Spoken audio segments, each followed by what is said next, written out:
Ce programme est financé par les amis et partenaires du ministère de Joyce Meyer.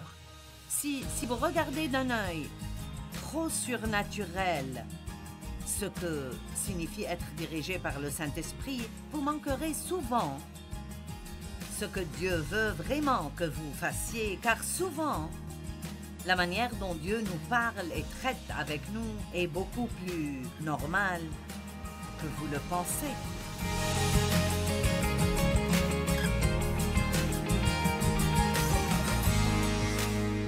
D'accord, nous parlons de la direction divine et en particulier de comment entendre Dieu. Père, nous te remercions pour la parole et je prie pour que tout ce qui doit sortir de moi sorte, que les gens le comprennent, le conservent et soient prêts à le faire. Au nom de Jésus. Amen. Nous avons déjà parlé de la façon de trouver la volonté de Dieu pour votre vie. Et c'est une chose importante pour beaucoup de gens. Comment suis-je supposé savoir ce que Dieu veut que je fasse? Et je me souviens d'une femme qui travaillait pour moi et qui avait la cinquantaine. C'était une femme séduisante, mais elle n'a jamais été mariée et n'a même jamais eu une relation amoureuse. Et elle a dit que Dieu lui a dit « Je veux que tu me serves avec joie. Sers-moi avec joie. » Et ainsi, peut-être y a-t-il même des personnes que Dieu veut répartir partout dans le corps du Christ et qui sont l'une de ces personnes. Elles sont juste là pour édifier et encourager et donner un exemple de contentement. Dieu nous utilise de tant de manières différentes et j'espère que vous avez dépassé le stade de « si vous n'êtes pas sur l'estrade, vous n'êtes pas utilisé par Dieu ». Parce que, pour être honnête, la plupart du travail qui doit être fait et qui est fait dans le monde entier est fait individuellement par des gens qui sont au travail, au supermarché, au magasin. La plupart des personnes qui ont besoin d'aide ne viennent pas à l'église. Je veux dire, nous avons tous besoin d'aide ici aujourd'hui, mais la plupart des personnes qui sont beaucoup plus désespérées que vous sont dehors. Ils ne pensent pas venir ici. Donc, nous nous réunissons pour apprendre et grandir afin de pouvoir ensuite sortir et être les témoins que le Christ veut que nous soyons pour changer le monde. Chaque chrétien ou chrétienne est appelé au ministère. Chacun de vous est appelé au ministère. Nous avons tous le ministère de l'intercession. C'est notre ministère de prier pour les autres. Et nous avons tous le ministère de la réconciliation, dit la Bible, qui est cet intermédiaire qui aide à rapprocher ceux qui sont perdus et Dieu. Donc, vous avez tous un ministère. Découvrir la manière particulière dont Dieu veut que vous manifestiez ce ministère peut être une chose, mais habituellement, il y aura plusieurs choses. Mais vraiment, la seule façon de savoir est de sortir et de découvrir. N'ayez pas peur d'essayer des choses. Ça ne sera pas long avant que vous sachiez si c'est juste quelque chose que vous pouvez faire ou si c'est la chose que Dieu veut que vous fassiez. Paul a servi un bon bout de temps avant que Dieu ne dise Acte 13:2, « Mettez à part pour moi Barnabas et Saul pour l'œuvre à laquelle je les ai appelés. » Donc, ils ont servi longtemps avant que cela se produise, mais ensuite Dieu les a mis à part pour quelque chose de spécial. Et souvent, nous sommes si déterminés à être réservés à cette chose spéciale que nous ne recevons pas la formation dont nous avons besoin pour faire toutes ces choses que Dieu voudra que nous fassions. Vous servirez peut-être dans le ministère des aides. Je ne sais pas, on vous demandera peut-être d'aider à nettoyer l'église. Ce n'est peut-être pas quelque chose de très attrayant ou quelque chose que vous pensez être important. Mais beaucoup de fois dans notre vie, Dieu nous fait passer par ces choses, je peux dire, pour vérifier notre attitude. Juste pour voir, êtes-vous prêt à faire tout ce que je vous demande de faire, ou faut-il que ce soit quelque chose de grand pour que vous soyez disposé à le faire? Donc, dites-le de nouveau, n'ayez pas peur de sortir et de découvrir, et si vous sortez simplement dans quelque chose et ce n'est pas pour vous, cela ne signifie pas que vous avez fait une erreur en essayant cela. Cela signifie que vous êtes en train d'essayer de découvrir ce que Dieu veut que vous fassiez. J'ai mentionné auparavant qu'un grand homme de Dieu a dit qu'il n'avait jamais, dans tout son cheminement avec Dieu, à un moment vraiment important de sa vie, entendu Dieu lui dire exactement ce qu'il voulait qu'il fasse. Il a dit, Dieu a toujours travaillé avec moi, mais il m'a fait sortir et essayer des choses, prier pour certaines choses et faire des choses. Donc, si vous regardez d'un œil trop surnaturel ce que signifie être dirigé par le Saint-Esprit, vous manquerez souvent ce que Dieu veut vraiment que vous fassiez, car souvent, la manière dont Dieu nous parle et traite avec nous est beaucoup plus normale que vous le pensez.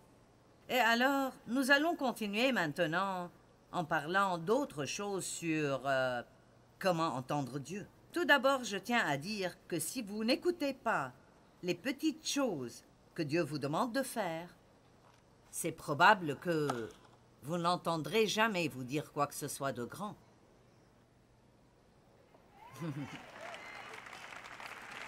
Amen. Vous avez entendu certaines de ces histoires. Donc, je ne vais pas en parler trop longtemps, mais lorsque Dieu a commencé à m'appeler au ministère dans les années 70, j'avais déjà 3 enfants et il est évident que je ne pouvais pas aller à l'école biblique. Mais même si vous ne pouvez pas aller étudier pour être formé pour le ministère, vous pouvez toujours aller à l'école du Saint-Esprit. Vous pouvez toujours demander à Dieu de commencer à vous entraîner là où vous êtes, dans tout ce que vous faites. J'étais une femme au foyer et une partie de ce temps, je travaillais toujours à temps plein, mais après un certain temps, comme je n'avais plus le temps d'étudier, j'ai senti que Dieu voulait que je quitte mon travail et que je passe du temps à étudier la Bible. J'avais un rêve dans mon cœur, mais rien n'indiquait que cela arriverait un jour. Souvent, vous voudrez peut-être faire quelque chose, mais si vous ne prenez pas le temps de vous préparer, vous ne serez jamais libéré pour faire ce que Dieu veut que vous fassiez. Donc, quand j'ai quitté mon emploi, nous devions faire un grand pas dans la foi car nos factures étaient 40 $ de plus par mois que notre revenu serait. Et alors, j'ai appris à faire confiance à Dieu pour de l'argent. Et la plupart des choses qu'il a faites pour nous étaient apparemment de toutes petites choses, mais elles m'ont vraiment aidé à bâtir ma foi en Dieu. J'avais quelques amis et, vous savez, nous faisions des choses comme aller au marché agricole 1 fois par semaine et il y avait une épicerie près de chez moi et j'avais donc l'impression de finir dans l'épicerie 2-3 fois par semaine. Et aussi unique que cela puisse paraître, Dieu m'a appris certaines des leçons les plus profondes que j'ai apprises et qui m'ont aidé toutes mes années de ministère dans cette épicerie. Et vraiment, je vous le dis parce que je peux vous inciter à regarder comment Dieu essaye de vous enseigner à travers les choses ordinaires de la vie de tous les jours. Vous pouvez apprendre des leçons incroyables tout en poursuivant votre vie quotidienne. Donc, une des premières choses que Dieu a commencé à traiter avec moi a été de remettre mon chariot dans l'espace réservé au chariot. Et vous savez, la plupart des gens ne veulent pas faire ça. Ils le laisseront au milieu du parking devant la voiture de quelqu'un d'autre et c'est incroyable à quel point nous travaillons dur pour essayer de caler les roues dans une certaine direction pour qu'elles ne roulent pas. Il faudrait moins de temps pour le remettre à sa place. Mais au lieu de le faire, nous passons tout ce temps à essayer de le stationner, puis il finit par heurter la voiture de quelqu'un de toute façon. Et c'est malheureux, mais il m'a fallu 2 ans pour devenir complètement obéissante. C'était donc évident que j'étais bien loin d'être prête pour un ministère mondial. Qui comprend ce que je dis? Si vous ne voulez pas obéir à Dieu quand il vous dit de faire quelque chose, comme marcher avec intégrité ou faire quelque chose avec excellence, vous savez, c'est quelque chose que nous faisons toujours par obéissance à Dieu. Nous allons dans des hôtels et chaque fois que nous sortons, nous éteignons toutes les lumières parce que c'est quelque chose que je sentais que Dieu me mettait sur le cœur. Mon attitude pourrait être « je m'en fiche ». J'ai payé la chambre, ils doivent payer les factures. Mais vous voyez, quelle que soit la façon dont vous traitez les autres, vous semez une graine qui va vous revenir à un moment de votre vie. Donc, je n'étais pas à l'école biblique, mais c'était des leçons que Dieu m'apprenait. Il m'apprenait comment être excellente. Il m'apprenait comment être honnête. Une autre chose qu'il m'a apprise à l'épicerie est... quand nous avions un budget très serré de 70 $ par semaine. J'ai donc dû utiliser mes coupons et ma calculatrice pour ne pas payer plus. Et vous avez tendance, lorsque vous allez à l'épicerie, surtout si vous avez faim, à mettre plein de choses dans votre panier. Et quand vous arrivez au dernier rayon, vous réalisez que vous ne pouvez pas tout payer. Et vous devez donc décider ce que vous pouvez garder et ce que vous ne pouvez pas garder. Et moi, comme beaucoup d'autres personnes à cette époque, je prenais simplement ce que je ne voulais pas et le mettais n'importe où dans le magasin. Vous savez, c'est pour cela que vous trouvez une laitue avec les produits de nettoyage à l'épicerie. Ce sont des gens qui sont comme j'étais, qui font ça. Eh bien, vous savez, je ne voulais pas aller du rayon du lait et des œufs qui se trouve là-bas jusqu'au rayon de légumes et fruits, vous savez, pour remettre une laitue. Pourquoi? Parce que nous sommes paresseux et je ne voulais tout simplement pas, et je me fichais que quelqu'un d'autre doive nettoyer derrière moi. Donc c'est une autre chose que Dieu m'a enseigné. Il disait non, remets-le là où tu l'as pris. Vous savez, il peut vous gêner. Il sait comment vous gêner. Remets-le, remets-le, remets-le, remets-le, remets-le. Et vous essayez de vous en éloigner et c'est juste... va le remettre. Et une autre chose que j'ai apprise à l'épicerie était de lire les petits caractères sur les coupons. Par exemple, je me souviens qu'ils avaient très souvent des poules en vente, 3 pour $1 ou quelque chose comme ça. C'était depuis longtemps que vous obteniez 3 poulets pour $1. Et puis, vous savez, quand vous devenez chrétien, un chrétien,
chrétien sérieux, vous commencez à remarquer les petits caractères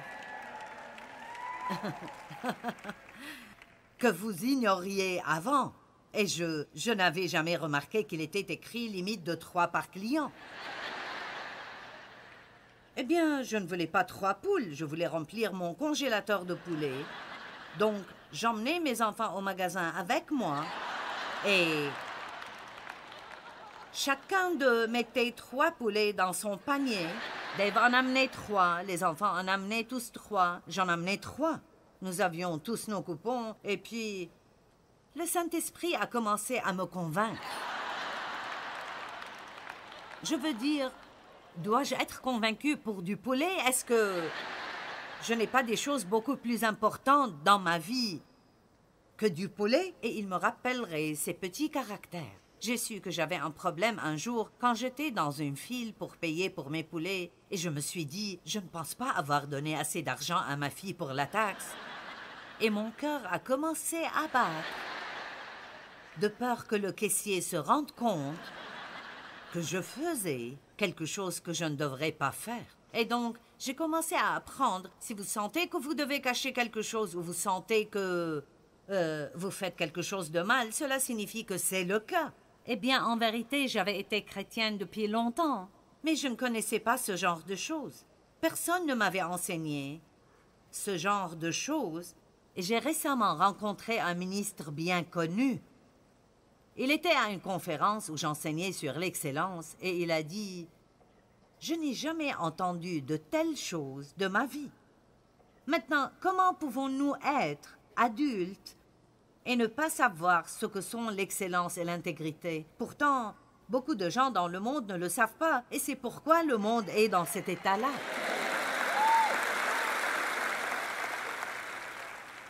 Et je me souviens aussi que Dieu m'a enseigné que quand je suis dans un magasin pour faire du shopping, vous savez combien de gens font tomber des vêtements, des cintres et les laissent par terre reposer. Et Dieu a commencé à me dire de les ramasser et de les remettre sur les cintres. Et je me suis dit, pourquoi devrais-je ranger après quelqu'un d'autre?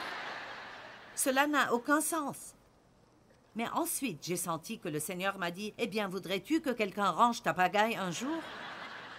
Et donc maintenant, Dieu pourvoit, et cela depuis des années, toute l'aide dont j'ai besoin pour que je puisse faire ce que je fais. Écoutez-moi bien. Parfois, quand vous, ou nous, quand nous désobéissons à Dieu dans certaines de ces petites choses, nous ne réalisons pas vraiment que nous nous créons un problème que nous devrons régler plus tard. Donc, quand Dieu vous donne une petite chose à faire, gardez en tête que, quoi que Dieu dise, ce n'est pas quelque chose de petit. Donc, si Dieu décide de vous en parler, alors c'est une grande chose, une chose importante dans votre vie. Et vous devez simplement obéir avec l'obéissance des enfants. Amen? Tout comme un petit enfant. Cela peut sembler stupide, une obéissance enfantine. Je pense que rien ne nous lie plus étroitement avec Dieu dans une relation proche que d'être un enfant de Dieu qui est prêt à faire de petites choses apparemment stupides juste parce que vous croyez que c'est ce que votre Père veut que vous fassiez. Je répète, si nous n'obéissons pas à Dieu dans de petites choses, nous allons probablement manquer beaucoup de choses importantes que nous aimerions faire. Que pensez-vous de si quelqu'un vous rendait trop de monnaie?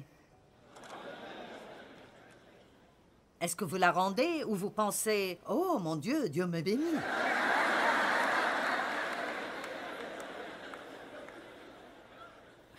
Vous voyez, quiconque connaît la parole de Dieu sait que c'est stupide. Plus que tout, c'est un test pour voir si vous serez honnête. Amen. Un jour, j'ai acheté des chaussures et je regardais le sac à main qui allait avec. Je voulais le prendre et j'ai décidé de ne pas l'acheter. De retour chez moi, le gars l'avait accidentellement mis dans mon sac. Vous savez, d'une certaine manière, c'est un peu irritant quand une autre personne commet une erreur. Et vous devez maintenant perdre votre temps et de l'essence pour réparer cela. Mais je savais que je devais le faire. C'est ainsi que nous entendons Dieu. Combien de fois savez-vous ce que vous devez faire? Vous n'avez pas besoin d'une série de prédications. Vous savez, dans votre cœur, ce que vous devez faire. Eh bien, une des façons principales dont Dieu nous parle est à travers ce que vous savez. Je n'ai pas besoin d'expliquer comment vous le savez, mais vous le savez. Vous savez si vous devriez ou ne devriez pas faire cette chose. C'est ce qui fait que notre relation personnelle avec Dieu, est précieuse et excitante quand vous marchez avec lui tous les jours, habituellement, lundi, mardi, mercredi, jeudi, vendredi, samedi, dimanche, lundi, mardi, mercredi, jeudi, lorsque vous marchez avec lui dans votre vie quotidienne ordinaire et vous voulez lui obéir de tout votre cœur et être le genre de personne qu'il veut que vous soyez. Ne vous fixez pas sur le fait d'avoir un grand ministère. Si vous êtes appelé à avoir un grand ministère international ou à être sur une plateforme pour faire quelque chose de magnanime, c'est merveilleux. Mais sachez que vous ne réussirez jamais à le faire si vous ne faites pas ces petites choses. Cela fera toujours partie de la formation. Parce que la Bible dit que ce sont les petits renards qui ravagent les vignes. Je vais vous parler d'autre chose qui nous cause beaucoup de problèmes. Je ne vais pas me concentrer sur ceci, mais je pense que c'est l'une des choses qui nous empêche de bien entendre Dieu. Essaye d'avoir une attitude de plainte négative. Écoutez-moi. Je pense que si quelqu'un pouvait passer à travers une journée entière sans se plaindre du tout, ce serait un miracle exceptionnel de Dieu. Amen. Je parie que Dieu vous a parlé à tous, y compris moi, des centaines de fois dans votre vie. Ne dis pas ça. Personne? Je suis la seule? Vous savez, je me prépare à dire quelque chose. Parfois, je remarque que je me prépare à dire quelque chose et le seul but est d'attirer l'attention sur moi. Vous savez, parfois nous voulons dire quelque chose de mignon, d'intelligent ou d'amusant, mais c'est vraiment pour attirer l'attention sur nous-mêmes. Lorsque vous pouvez commencer à être vraiment très honnête avec vous-même et à vérifier pourquoi vous faites les choses, vous pouvez commencer à mûrir rapidement. Et c'est arrivé souvent dans ma vie que Dieu ait simplement dit « Tu n'as pas besoin de dire ça ».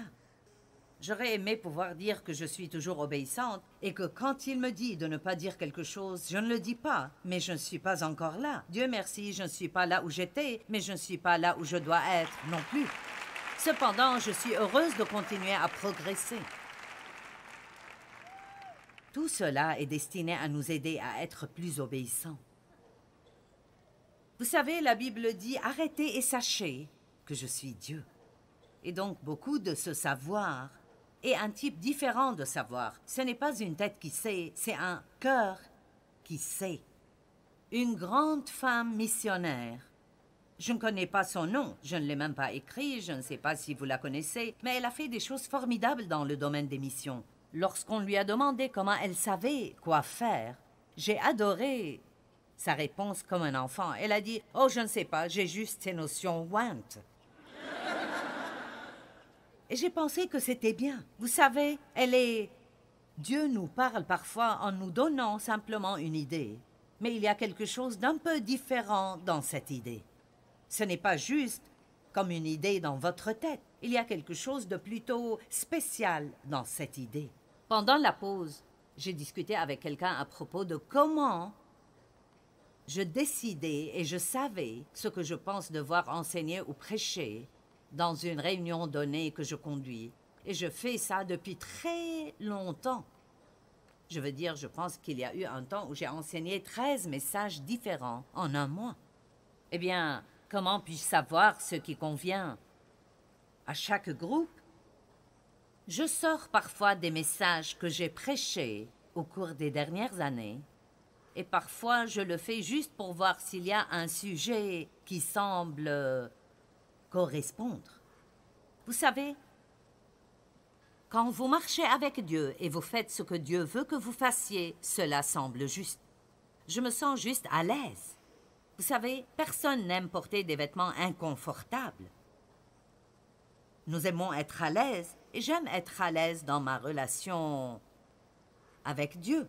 Et alors, parfois, il faut essayer quelques petites choses avant d'arriver à ce qui vous rend confortable. Donc, vous pouvez savoir ce que Dieu veut que vous fassiez juste avec « Est-ce que je suis à l'aise avec ce sujet? » Donc, je peux avoir prêché une série de messages à un moment donné et penser que c'était vraiment le message le plus génial. Maintenant, peut-être 4 ou 5 ans plus tard, je peux les revoir et dire « Je vais prêcher cela de nouveau. Ce sera vraiment bien. » Et je peux commencer à regarder les notes et elles ne résonnent pas dans mon cœur. Elles ne m'intéressent même pas. Alors pourquoi cela intéresserait quelqu'un d'autre?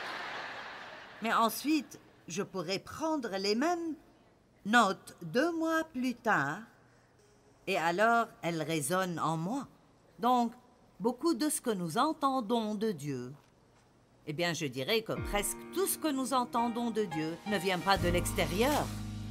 Ça vient de l'intérieur. Entendre Dieu est beaucoup moins compliqué qu'on pourrait l'imaginer. Parfois, si vous croyez vraiment que vous entendez Dieu, la seule façon de le savoir est de faire un pas. J'appelle toujours ça sortir et découvrir. Je me souviens d'un grand homme de Dieu qui a dit avoir appris à entendre Dieu en faisant beaucoup d'erreurs. Et c'est vrai, parfois vous ne faites jamais rien si vous avez toujours peur de faire des erreurs.